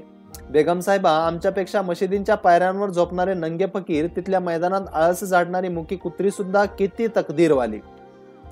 औरंगजेबाने वजिराला जादा विचार करायची सवलत ही दिली नाही. पुन्हा तो थंडशा पण धारदार आवाजात बोलला, वजीर आजम, त्या आमच्या छोट्या शहजाद्याच्या आजमच्याही गोटावर निगराणी ठेवा. क्या किबलाय आलम? औरंगजेबाच्या संशयाच्या भूताने दुसऱ्याही शहजाद्याला गाठावे याचा असद खानाला धक्का बसला. हा उस पर कडी निगाहे रखो. निगाह या गोष्टी करता जहापना. आमच्या हुकुमांची फक्त तामिली करा. त्या बेवकूफ दिलेर खानाला आणि शहजादे आजमांना तुरंत वापस बोलवा. आघाडीवरून? जी हा, बिलकुल. वजिराचा नाईलाज झाला. त्याने त्या दोघांनाही माघारी येण्याचा फतवा पाठवला. ती खबर समजताच शहजाद्याच्या स्त्रिया मुलात कमालीची घबराहट उडालीच. पण उदयपुरी बेगम आणि शहजादी जिनतुन्निसा दोघी हवालदिल झाल्या. पातशहाच्या माघारी असद खान त्या दोघींना भेटला. त्याने काळजीने सांगितले, बेगम साहेबा, बेटी जिन्नत, यशामुळे माणसं खुश होतात, अपयशाने खचतात. इतकी प्रचंड फौज आणि 30-35 बिनीचे बडे बडे सरदार जंगे मैदानामध्ये उतरवले आहेत, तरी शहनशहांची मनावी अशी फतेह झालेली नाही. त्या दर्दमुळे ते भ्रमिष्ठासारखा बर्ताव करू लागलेत. संशयाच्या पिशाच्याने तर त्यांच्या मस्तकाचा पुरता कब्जा घेतलाय. त्यांचा हा दिमागी दर्द बरा करण्यासाठी त्यांनी महालाबाहेर कुठेतरी काढा, एखादी सफर घडवा, त्यांच्या मेंदूला थोडा आराम पडू द्या. औरंगजेबचे परेशान मन कशामध्ये रमवावे हेच उदयपुरी बेगमेला उमजेना. शेवटी तिला एक झक्कास विषय सापडला. तिने एकदा सकाळच्या नमाजानंतर पातशाहला विनंती केली, मेरे आका, उभ्या जिंदगीमध्ये ह्या नाचीजने कधी जहापनाकडे विनंती केली नाही. आता एकच अर्जी आहे, आमच्यासोबत 1 दिवसासाठी वेरूळला यावं. पातशाहने हसून आपल्या बेगमेकडे बघितलं. तो म्हणाला, ते वेरूळ म्हणजे कापरांचा भूतखाना आहे, हे बेगम साहेबांना मालूम आहे ना? जी अब्बाजान, पण तिथेच एक चमत्कार आहे. तिथल्या एका लेण्यात निळसर रंगाचा पंछी आहे. त्याला नीलकंठ म्हणतात. त्या घोटीव शाळुंकेला एकदा आब्बांनी डोळे भरून बघावं, जिन्नत बोलली. पातशाने हसत कुचेष्टेने बेगमकडे बघितले. तिथे जवळचे आप्त म्हणून असद खान, त्याचा पुत्र जुल्फिकार खान आणि पातशाची सून शेहरबानू बेगम जमले होते. त्या सर्वांनाच बेगम साहेबांच्या आणि शहजादींच्या त्या विचित्र शिपारीचा धक्का बसला होता. पातशा हसून बोलला, बेगम साहेबा, छातीवर तलवारीचं पातं ठेवलं तरी आमच्या पुढे कोणी त्या काफराच्या देवतांचं नाव घ्यायची हिंमत दाखवणार नाही. आणि अशा त्या नरकामध्ये आपण आम्हाला घेऊन जाऊ म्हणता? गुस्ताकी माफ हजरत, पण कुठल्या फालतू निकम्या गोष्टीची शिफारस मालकांच्या पुढे आम्ही करूच कशी? मग असं काय आहे त्या शाळुंकेत? तोच तर खरा चमत्कार आहे हजरत. जो माणूस त्या शाळुंकेकडे एकटक बघतो, ज्याला आस्ते आस्ते त्या लेण्यांमध्ये आपल्या भविष्याचा आयना दिसू लागतो. पुढच्या जन्मामध्ये आपण कोण असणार, जानवर की पंछी, याचा तिथे साक्षात्कार होतो. पातशाचे चित्त थाऱ्यावर नव्हतेच, पण उदयपिरीने सांगितलेल्या गोष्टीची त्याला खूप गंमत वाटली. आपल्या लाडक्या शहजादी जिन्नताचाही आग्रह मोडवेना दुसऱ्या दिवशी सारीक लाल बारी औरंगाबादहून वेरूळकडे निघाली. पातशहाच्या मोठ्या लष्कराचा तळ त्याच बाजूस देवगिरीच्या पायथ्यापासून खुलताबादेपर्यंत पसरला होता. त्यामुळे अधिक फौज सोबत न घेताच खोजे खाजगीकडेच संरक्षक मिळून सुमारे 7,000ची फौज त्यांच्यासोबत निघाली. बहुबेगमा, पोते, बछडे अशी पारिवारिक मंडळी घेऊन पातशा निघाला होता. त्यांना नेणारे शृंगारलेले 70 हत्ती, काही हजार घोडे आणि उंट सोबत चालले होते. सायंकाळी 4च्या दरम्यान वेरूळच्या लेण्यांसमोर शाही जनाना पोचला. उंच कैलाश मंदिर पाहून पातशाच्या कपाळावर आठ्या चढल्या.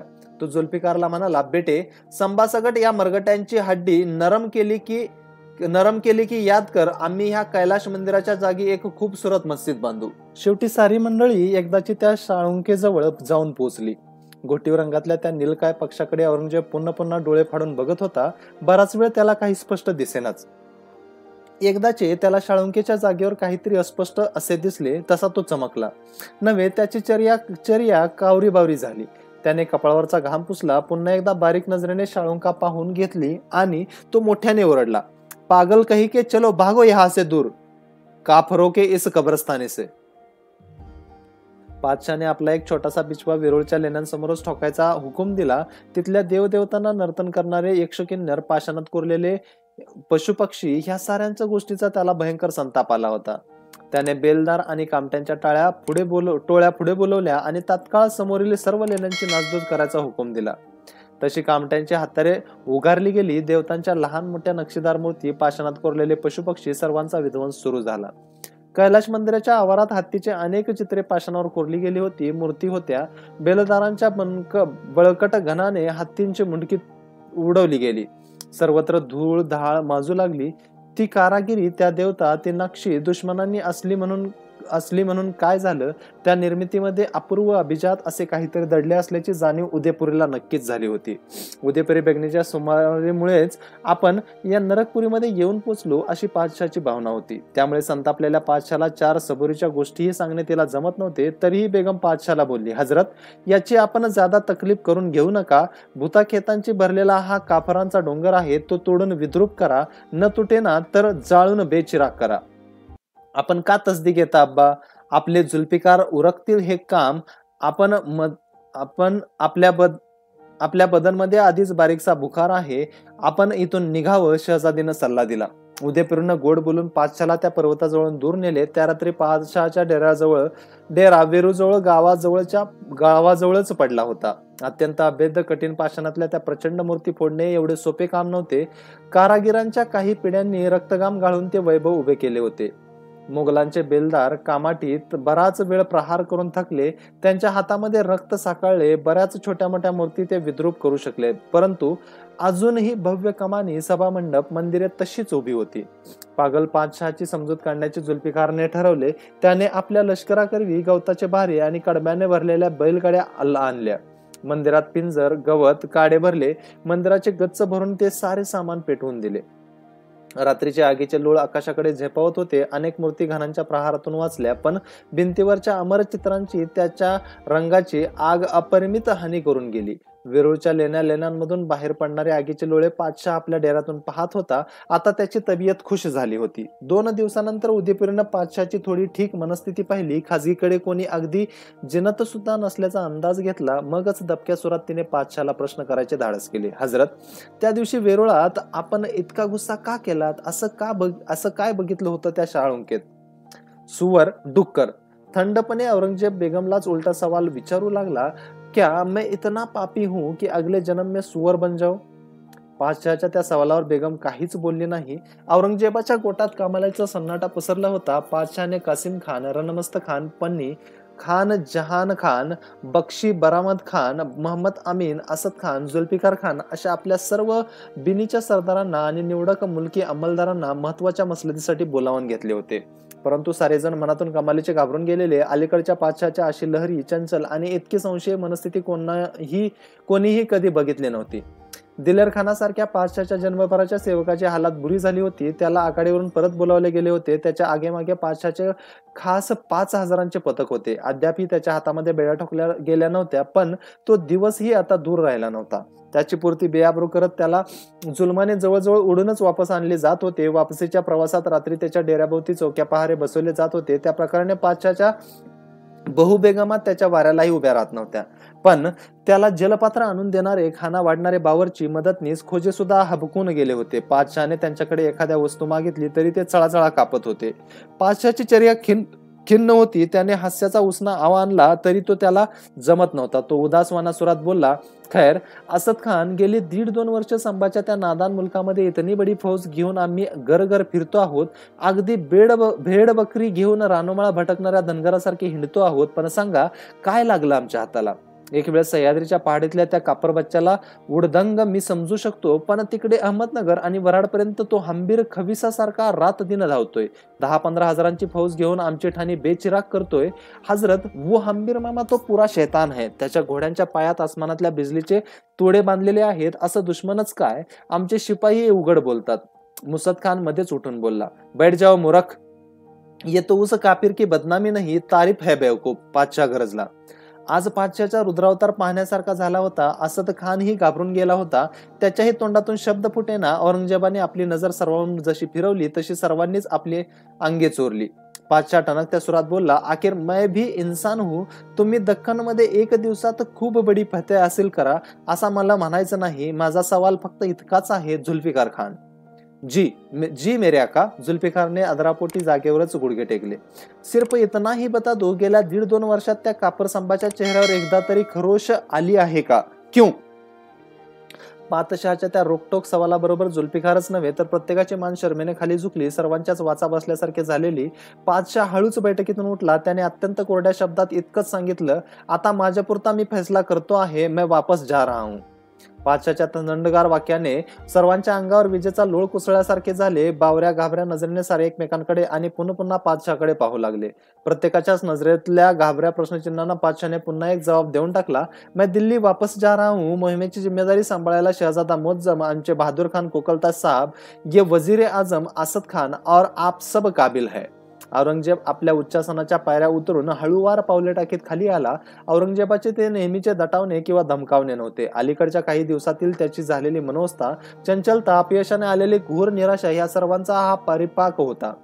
पातशाहचा निर्णय अचल दिसत होता. त्यामुळे घाबरलेले सरदार सर्वात बुजुर्ग आणि जोखीमदार म्हणून असद खानाकडे बघू लागले. मसलतीमध्ये तोबा तोबा या अल्लाह असे उत्स्फूर्त दुःखद उद्गार बाहेर पडू लागले. असद खानालाही अधिक थांबविना तो तसाच पुढे धावला आणि औरंगजेबाच्या पायावरच जाऊन कोसळला. त्याने पातशाहच्या पिवळसर बुड्डा हात आपल्या कपाळावर ओढून धरला. तो हात मोकलून रडत होता, आप तो रिश्ते नातों से मेरे लड़के हो, लेकिन मेरे आका, आपली ताकद दरियासारखी, हमें छोड़कर कहाँ जा रहे हो किल्बाए आलम? नहीं चचा जान, मुझे मत रोको. जहापना, तुम्ही आम्हा इस्लामचे रखवाले, हमारे सरताज, जिंदा पीर आपण आहात म्हणून ही फौज, ही सल्तनत आहे. आपण वापसीचा रस्ता चालता आहात ही खबर त्या संभाला कळवायचा अवकाश तुमच्याशिवाय आमची फौज कुत्र्याच्या मौतीनं मरेल. दिल्ली आग्र्यापर्यंत कोणाचे काफिले सुद्धा पोचणार नाहीत. असद खानाच्या पाठोपाठ जुल्फिकार खान, मग बरामद खान असे एक एक करून सारेच पातशाच्या वाटेत आडवे बसले. गुडघ्यावर बसून आकाशाकडे हातवारे करत पातशाची करुणा भाकू लागले. आपल्या सरदारांची अर्जवेत तो आकांत सच्चा आहे हे औरंगजेबाने जाणले. तसा तो मनातून सुखावला. पुन्हा मंद गतीने जाऊन आपल्या उच्चासनावर बसला. तथापि अजूनही त्याच्या धबापत्या छातीमध्ये कंप शांत झाले नव्हते. त्याची संशय बोळे निमाली नव्हती. त्याने सर्वांकडे प्रश्नार्थक नजरेने बघितले. सर्व सरदार अंमलदार मशिदीच्या गाभाऱ्यात बसल्यासारखे पवित्र भावनेच औरंगजेबाकडे पाहत होते. सद्यस्थितीत आलमगीर शिवाय आपला कोणीही पालनहार नाही याची सर्वांना बालंबाल खात्री होती. सर्वांकडे नजर फेकत पातशाह धीमा पण करारी सुरात बोलला, आप तो सब इस्लाम के रखवाले हो. या कंबक्त दख्खन देशामध्ये आम्ही बदनशिबाने अडकून पडलो आहोत. गोळकोंड्याची कुतुबशाही आणि ती विजापूरची आदिलशाही ह्या शिया मुसलमानांच्या हुकूमती काफिरों से कम नहीं. और दोस्तों, ये कैसी दुर्भाग्य की बात है कि एक संबा नावाचा एका मामूली जमींदाराचा नटखट बेटा सालों साल आपके शहंशाहों को नचाता है, सताता है. तो बोलो, दिल से इस्लामी कौम का काम करोगे? जी हुजूर, जी आका. मसलतीच्या चारी कोपऱ्यातून प्रतिसादाच्या आरुळ्या उमटल्या. अपने शहंशाह की खातिर, अपने इस्लाम की खातिर मर मिटोगे? बिलकुल हजरत, जान की कुर्बानी देंगे. साऱ्या सभेवर आलमगीराने गारुड घातले होते. कुठे वाटेल त्या खाईत उडी ठोकायला तिथला एक एक बंदा तयार झाला होता. परंतु पातशाची चर्या अजून समाधानी होत नव्हती.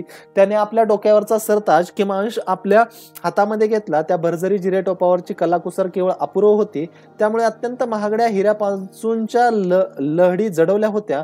पातशाच्या हातातील त्या किमांशवरची रत्नप्रभा इतकी सुंदर होती की त्या हिरामानकातील किरणे त्यांच्या मुखावरही पाजळत होती.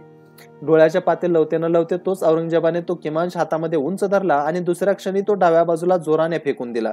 तो किमांश महालाच्या भिंतीवर आपटून खाली पडला. त्यातले 5 मोती तुटून खाली जमिनीवर घरंगळले.